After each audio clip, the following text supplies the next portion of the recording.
Welcome to Global Connections on ThinkTech Hawaii. I'm your host, Jay Fidell. Today, we'll talk about China's global opportunities and how they are expanding and how China is taking advantage of those opportunities right now. Our guest for the show is Dr. Roopmati Khandekar, geopolitical analyst. Welcome to the show, Roopmati. Hello, Ajay. Thank you for having me on your show. Always a pleasure. China is taking advantage of the opportunities available to it in today's changing global order, largely due to the moves by Trump. We need to follow what China is doing economically and strategically and in response to Trump. At the same time, we need to follow Trump's tariff and trade war against China and how that changes the relationship and it changes the calculus for the global order.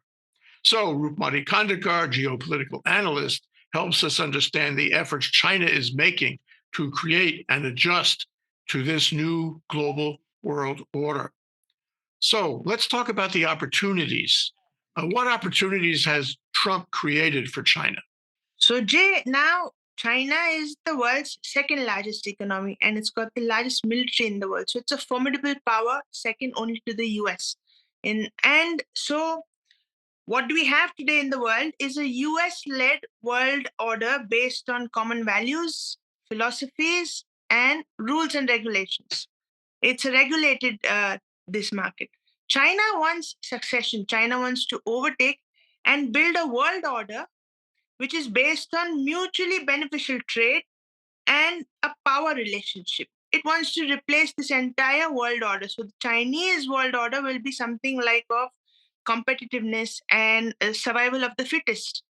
So, Jay, the US naturally will try every means to stop this succession. Trump created a tariff against China for 145%, and he has China has become a production hub for the world uh, for anything and everything. So if you go and want to buy a gift from the US uh, for home, a few years back, you couldn't find anything made in the US. It was always made in China. Anything from screws to a large appliance, anything would be made in China. So they flooded the global markets. And because of the at cheap prices, Jay. So what happened with these cheap prices in all the nations, not only in the US, in all the nations, the own domestic production, which was producing goods at maybe a higher price, collapsed. They shut down they couldn't compete with the cheaper Chinese goods. So that's how China took over the world market.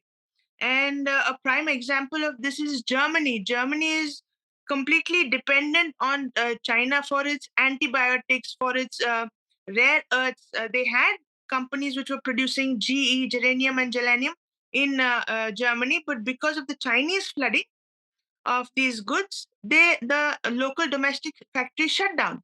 So you have each country which is um, dependent on China to a large extent. And Jay, what happens with this is when something like Corona, the virus came, the pandemic, and China had to shut down, you saw what was the dependence on China.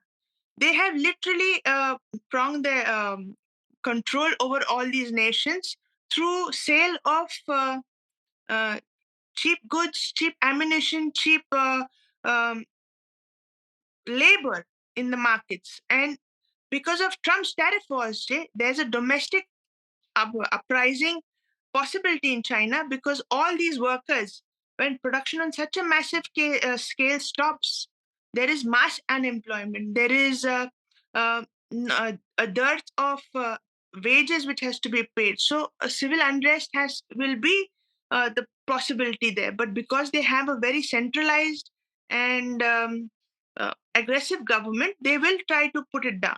Well, yeah, there are tens of thousands of people are out there protesting because they haven't been paid in quite some time, in weeks or months, and they can't live that way. Although I must say the Chinese are known for saving, so that they have personal resources because they always save as a culture point.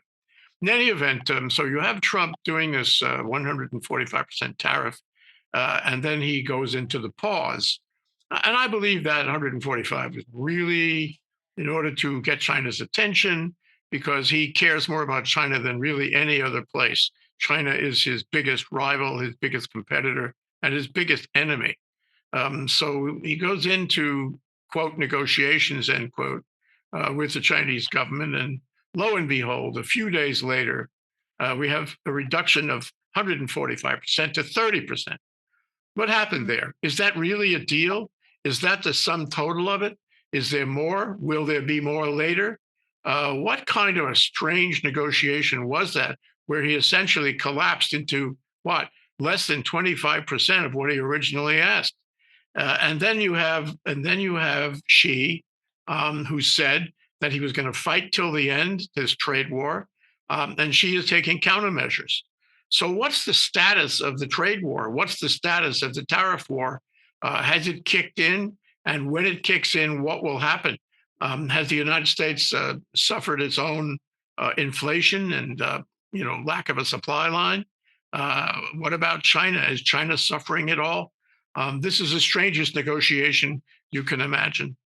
Yeah, Jay, it's negotiation between giants, the top giants of the world order. And to tackle this trade war, China has become more aggressive. For them, offense is the best form of defense that they have indulged in. And so China is trying to boost domestic consumption of its goods and rely less on the exports. Now, China wants to kind of drift away from this production reliance on production that they have, because of which they're facing these restrictions on tariff, and come down to the money business of the international system. And that's where we'll go, Jay, and that becomes technically very easy for China, because what they will be dealing with is money in the market. When this whole thing began to heat up, China stopped appearing at the auctions for US Treasury paper, and it hasn't been renewing and buying new paper from the United States. And that's just one of many countermeasures.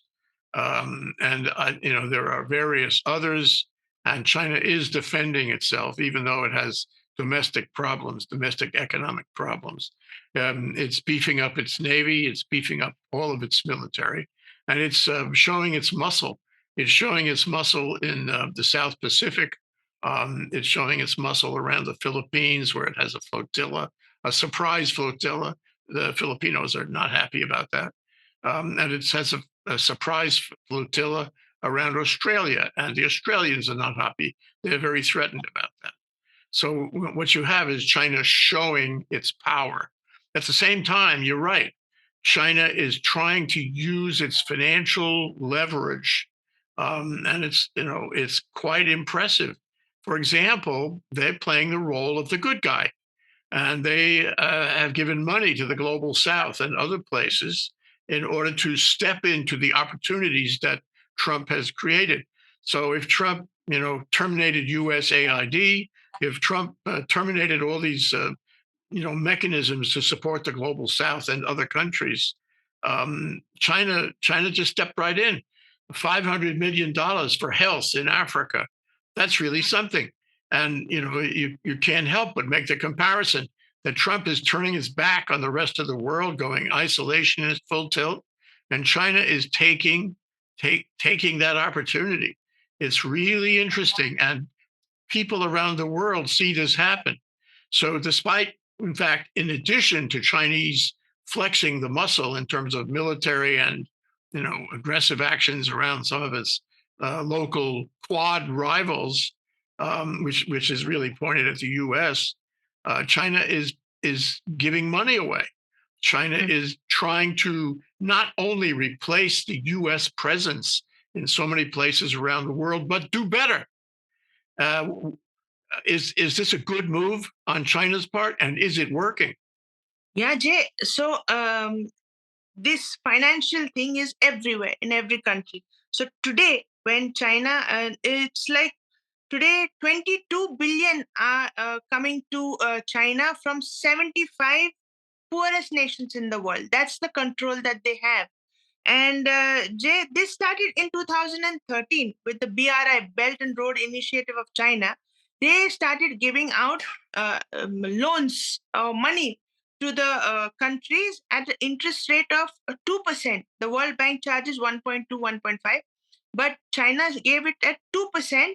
at fluctuating rates of interest, but to build the infrastructure so that they could be a competent part of this BRI. And the nation slapped it up. But as you know, you can't keep up with this infrastructure at the same rate that they want. And then the interest keeps on adding. A loan is a loan, it keeps on accumulating. And before they knew it, they had to pledge their ports. They had to pledge a port in Sri Lanka.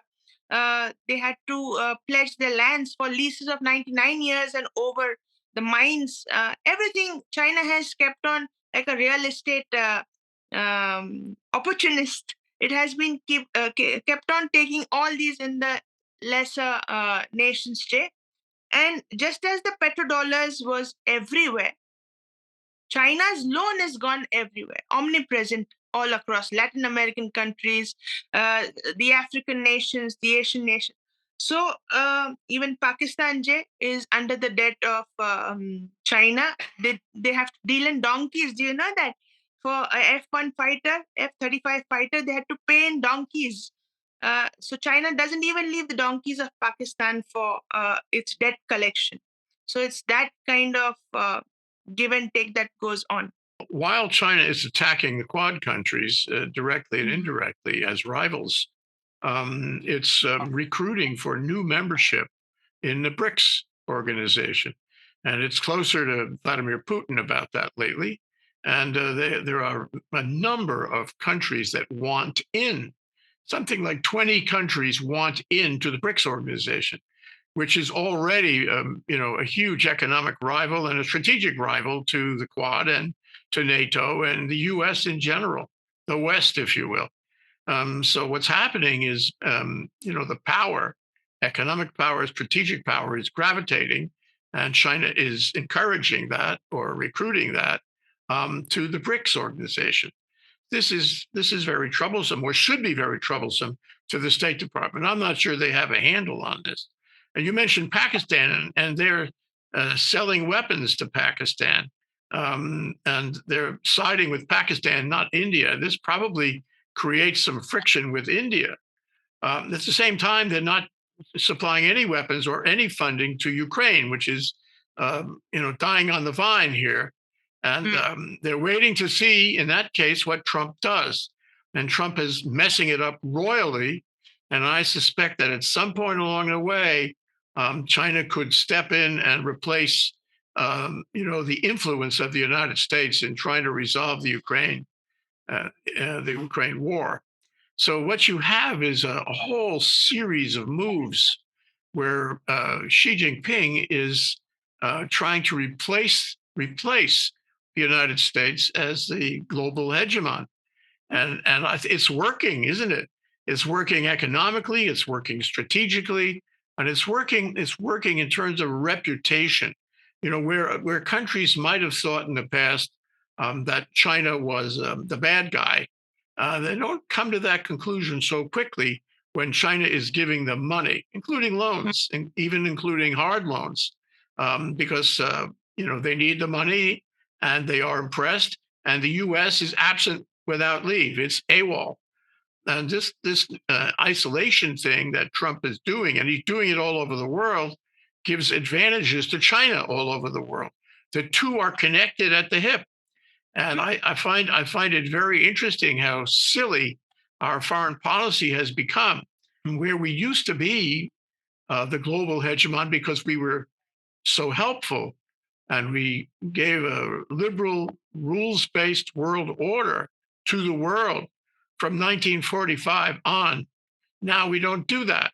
And what they see, what she sees happening in the U.S., what the world sees happening in the U.S. only sends the message that the U.S. is no longer that hegemon, no longer interested in creating and maintaining a liberal world order. So China may not be the same liberal world order, but it is the Chinese world order, and you can see it improving, getting more powerful every day. Do you agree?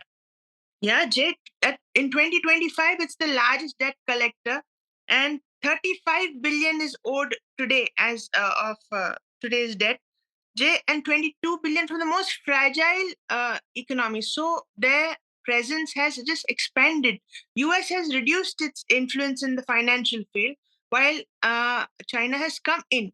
And so China is now leading in the finance sector completely for the international market, as well as, it has also increased its military production. Jay, ammunition exporter that it is, it competes with the US in supplying. When there used to be a war, there used to be a sale of the US and the Russian weapons. But in today's wars, we see a large scale intervention of Chinese weapons. Even the Russians had to use the Chinese weapons on a what do you say, immediate basis. So so China has come into each and every gap which is left by America, and the US needs to understand the urgency of this, because China is a fast moving entity, Jay, and they don't leave any opportunity unturned, Jay. So we know that the Quad is formed to counter China's influence in the Asia Pacific region. But we always wonder, Taiwan is such a small country. Why doesn't China invade it? Do you know the story about this? That Taiwan produces 60% of the world's semiconductors.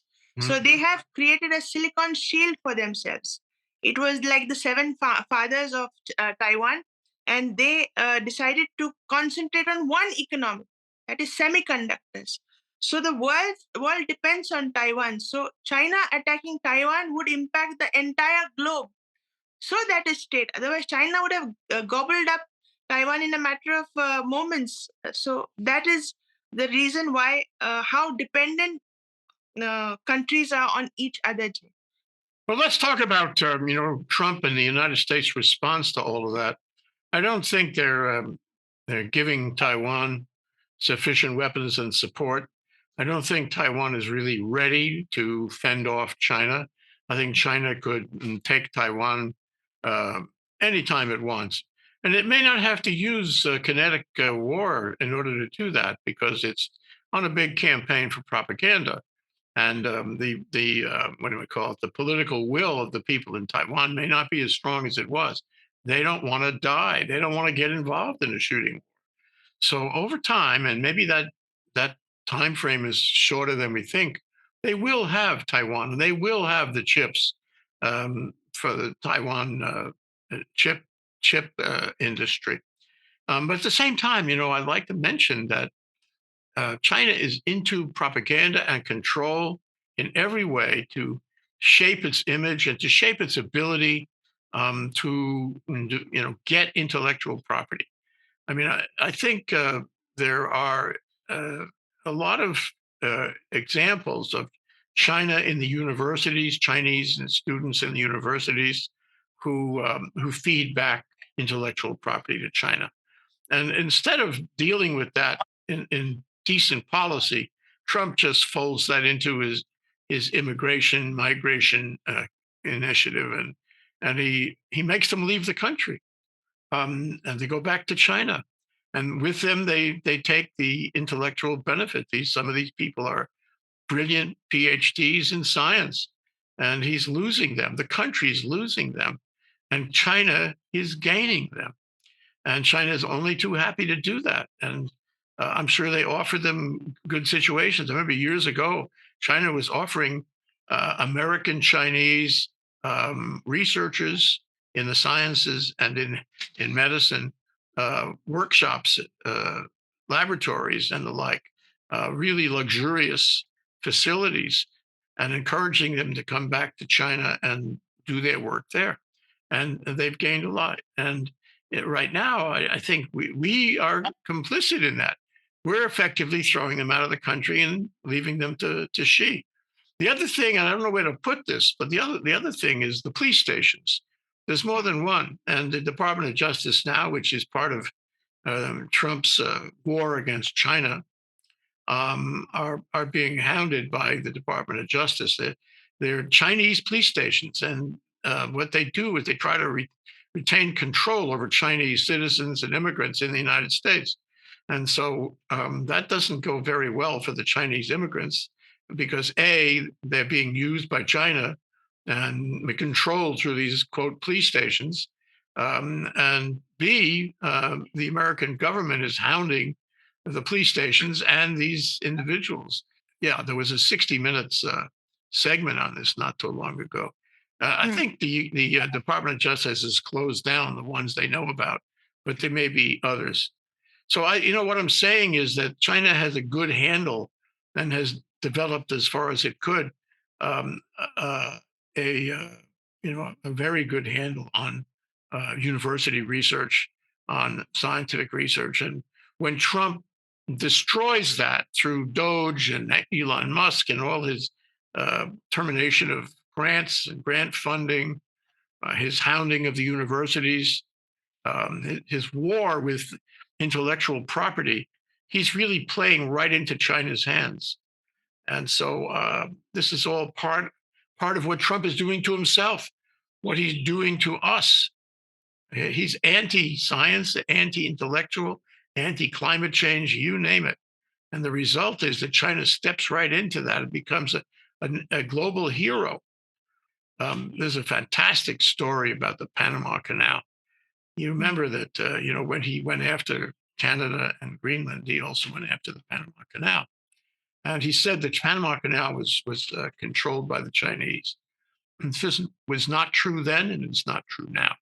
But there was a Chinese multi-billionaire in Hong Kong, which isn't the same thing as a Chinese billionaire in mainland China, by the name of Li Ka-shing. This is a very household name. He's worth 36 billion or more. And he has a trading company, an investment company called CK Hutchinson. And the Hutchinson Company bought a number of ports around the world, half a dozen at least. Two of those ports are two of the ports in the Panama Canal Zone.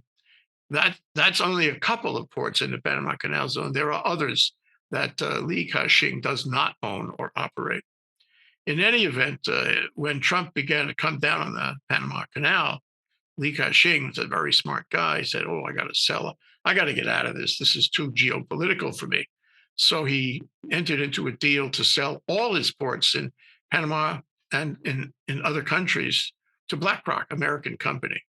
And when they cut that deal, Trump announced for the world that he had thrown the Chinese out of the Panama Canal, that now the United States didn't have the Chinese to cope with in the Panama Canal, and that it had complete control. So he achieved at least part of his mission there about the Panama Canal. However, Xi Jinping didn't know about the deal. And when he found out about the deal, um, he he came down on C.K. Hutchinson and Li Ka-shing and began to punish them and take vengeance on them within the Chinese system, the Chinese regulatory system. And now that deal is stuck. At the same time, I think it was Trump.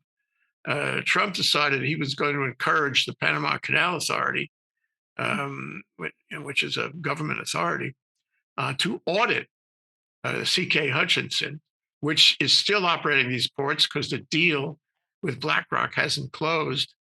And this audit, I don't know if it was real or not, found that CK Hutchinson was delinquent in the payment of canal fees of $300 million. And that hasn't been paid or resolved. So what you have is the Panama Canal Zone is mad at Hutchinson. Xi Jinping is mad at Li Ka-shing and Hutchinson. Trump is mad at as everybody, and BlackRock is stuck. They probably put money in escrow or they invested a lot in getting the deal done, and it's not done. And right now, Panama Canal is the same as it was when Trump began to make threats about the Panama Canal. I want to tell you that story because I think it informs us where Xi Jinping is. He is looking for global authority. He's looking to retain control of places, and rather ports in the Panama Canal. He's looking not to have Trump undermine him. And he was ticked off at Li Ka-shing because he felt that that was what Trump was doing. Yeah, Jay. Authorities, security matters in the world are one of the tenets to become a global hegemon, and China is lapping those opportunities up when you see that they come in between uh, Russia and Ukraine war and side Russia blatantly. In the Gaza war, they have a proxy war by supporting the Houthis against the U.S. Uh, and like you said, now in Trump's every move, you have a Chinese hand in there because they don't want to let go of any opportunity to do this, because now it is crunch time. You see, it's the after the bend, when you're getting to the finish line, that's the gallop. And this time US and China have to move ahead to look at 10 years hence what will be their position. And China, by taking care of, there are so many, like you spoke about the police stations, Jay. We have Chinatowns in every city, major city of ours. You see them everywhere. So now security is one of the aspects of establishing yourself. Like we talk of the Sharia law being established where there's a majority.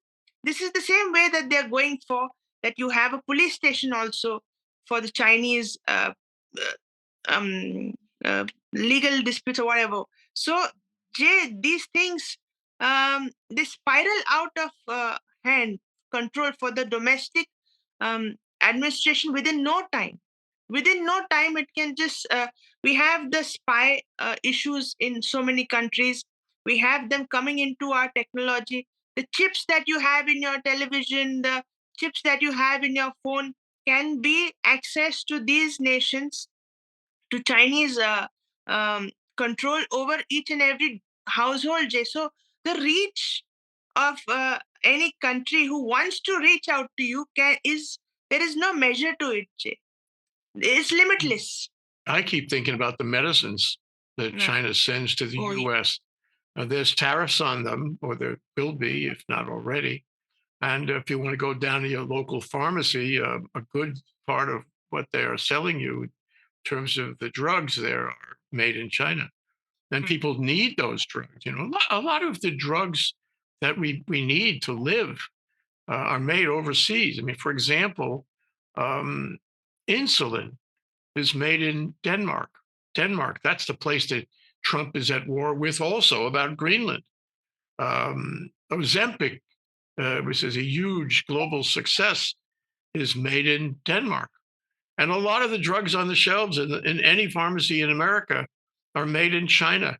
And if Mm. they get stuck in the pipeline, if they're not available, people will get sick because we don't have, the industry that can replace China as the manufacturers of these drugs. The other thing you mentioned is the Islamic issue. The Belt Road is a is needs it needs um, Islamic countries. Maybe that's why it's supporting Pakistan in the war with India. And I have seen on YouTube, YouTube is a very interesting window into what's going on. YouTube has an enormous number of videos uploaded from all over the world, from anyone and everyone. And I have seen a number of videos over the past 2 or 3 weeks uploaded to YouTube on Chinese issues and places, including on the Uyghurs.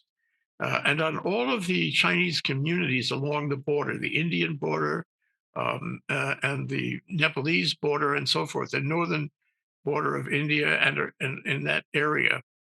And they are like travelogues, but they're done by Chinese broadcasters, if you will, giving us a very beautiful view of the land, the people, and the cultures. And I say, I never saw that before.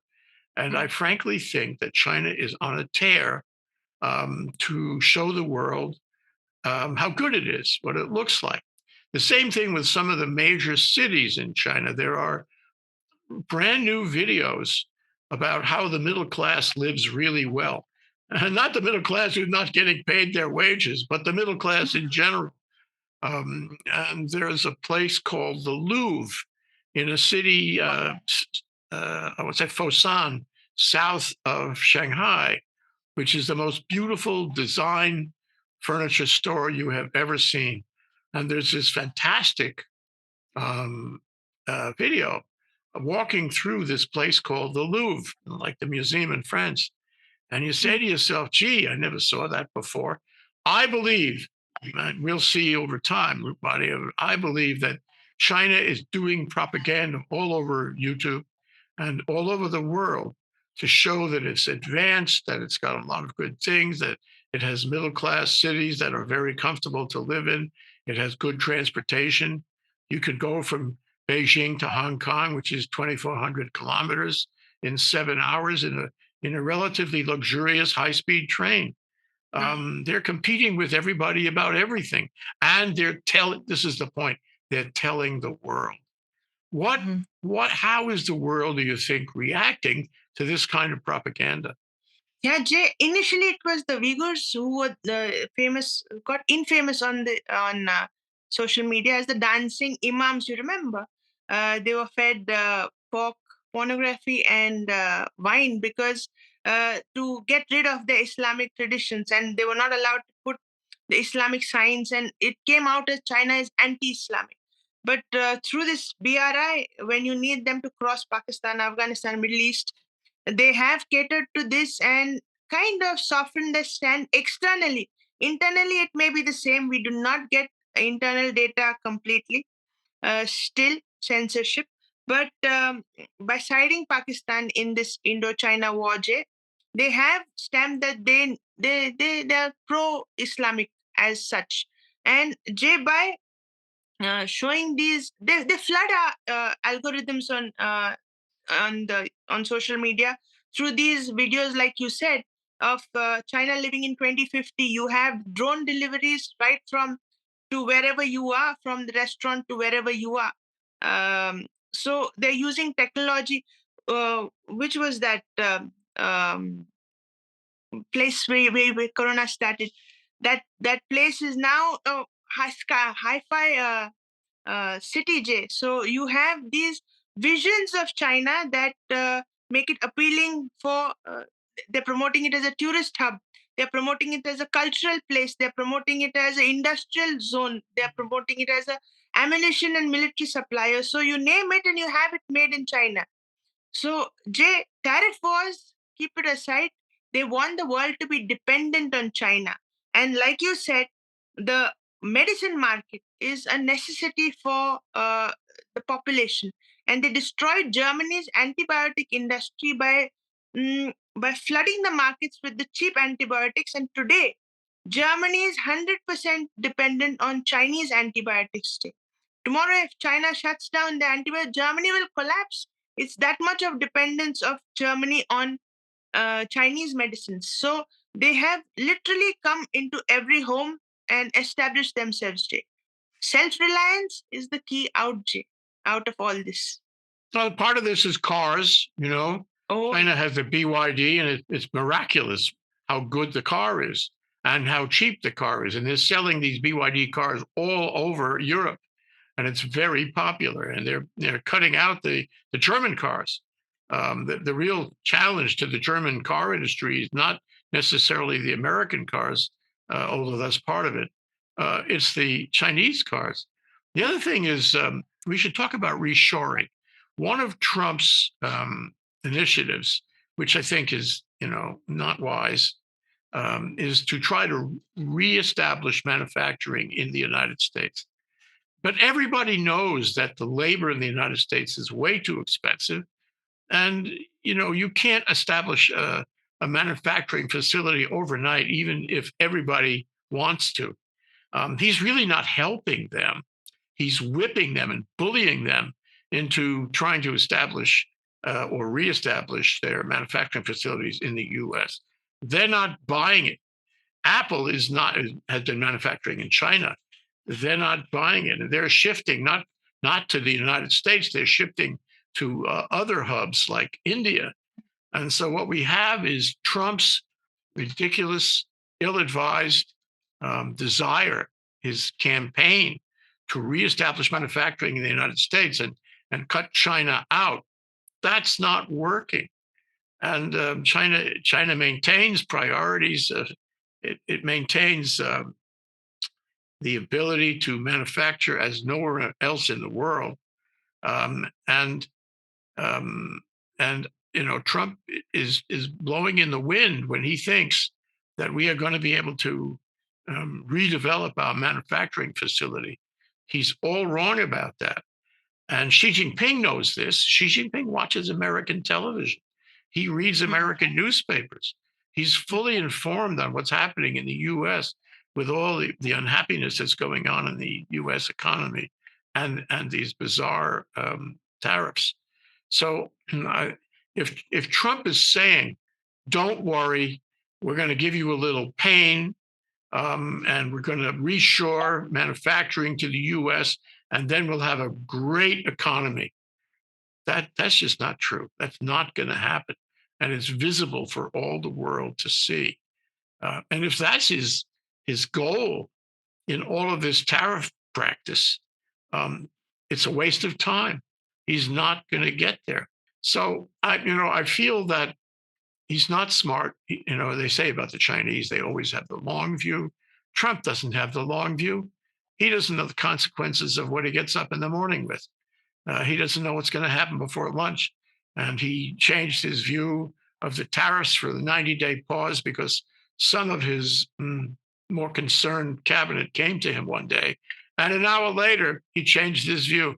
What kind of policy development is that? Same thing with Europe, 50%. And then a few days later, 25%. How can you rely on that? How can the markets rely on that over time? And this is very interesting.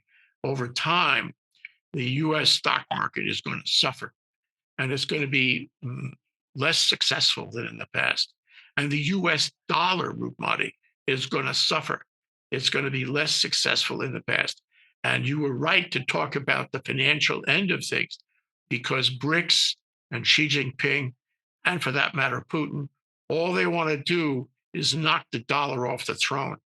They want to have alternative reserve currencies all over the world. They don't care what it is. They just don't want the US to have control, the US dollar. And we can see that this is a huge opportunity that Trump has created for them, for China, and China is taking advantage. And I might add that the cryptocurrency business that he's involved in, that you read about in the paper all day long, is another tremendous loser. I'm sure that China and Xi Jinping are not going. If they get involved in that at all, it's going to be to take advantage of Trump. But they're not going to play his game and give him money by investing in cryptocurrency. So I think your point was really well taken. Follow the money. Follow what China is doing with the money. Follow what China is giving to the world, and see, the outline of Xi Jinping's new world order. It's happening right in front of our eyes. And unfortunately, what we see is Trump's news, Trump's view of the world, which is not true, which is alternative facts. And we're not getting the message. But we're getting the message here today, Roopmati. So what's your advice? If you're the Secretary of State or the Secretary to the Treasury of the Treasury, what would you do in order to meet Xi Jinping and stop him from becoming the leader of the world order? Jay, China is a very shrewd geopolitical player, and for a change, they revere or respect the black swan because it predicts the unexpected. That's what their belief is about that, and exactly in that way, China plans its strategies, policies to adjust and manipulate in the international world order. Jay, and see how they strategize and how they find a way out. Like for example, Jay, the ratio of men to women in China, because of the population policy, has the women are less. So the Chinese are looking for Russian brides because their population, the women are more than the men. So they have gone and formed an alliance which is going to go serve them well in the future. They're going to have family bonding across. They have a very strong ally. The US does not have such a strong ally. And what do you say? It's 1 plus 1 equal to 4 by Russia and China, Jay. They are huge. and two players can take on US. US does not have such a strategic ally. We had one in the EU, but the EU turned out to be a dud, and they are not that responsive, or not, they don't back that well. So the US is, in need of an ally, a friend who will help you to thick and thin.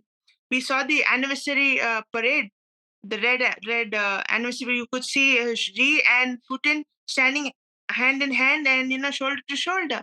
That's the kind of comradism that we want for the US to continue its dominance.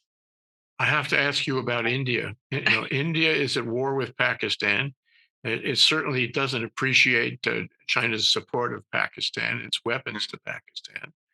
Um, on the other hand, it wants to remain diplomatically, non-aligned. Mm. But and it's a member of BRICS. It's one of the founding members of BRICS. And it's always concerned about China. Everybody in the periphery is concerned about China. Where does India stand on all this? This must be a very difficult diplomatic policy decision for what India should do to deal with China, to deal with Russia, to deal with Pakistan, to deal with the US. Obama had the pivot, and he wanted to pivot to Asia, but that's long forgotten. And Trump doesn't have the kind of consciousness about Asia and about China that Obama had or wanted to have. And in fact, I think for Trump, it's a racist thing. He doesn't like Chinese. That's one of the reasons he's fighting with China. One of the primary reasons. That's the way it is with him. He's a racist. So I make you now the Secretary of State of India. Okay, what do you do? What position do you take? How do you deal with the changing world order and the advantages that are made available by Trump's failure? Jay, in India, you're not bothered about Chinese support to Pakistan. It was taken that China will support Pakistan. What hurt India was Trump's support to uh, Pakistan, because Trump deals has US has a trade deal with Pakistan for 10 billion.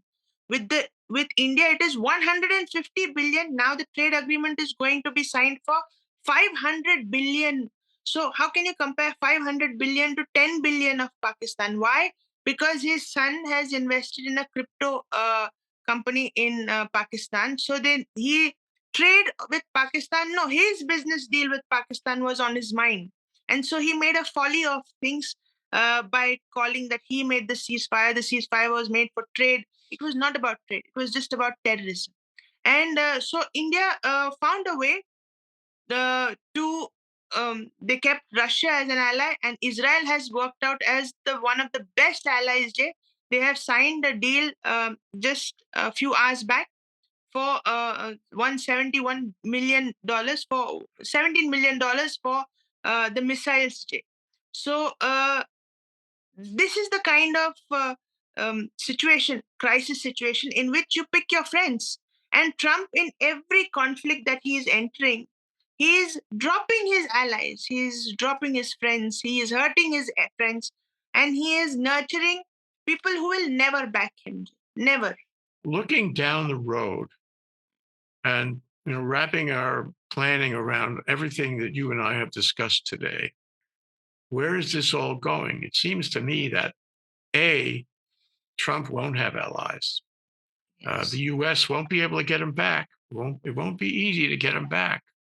It's made so many mistakes in dealing with former allies, and then it hasn't really paid attention to what China is doing. It's involved in this kind of trade war and tariff war and war, a kind of non-kinetic war with China.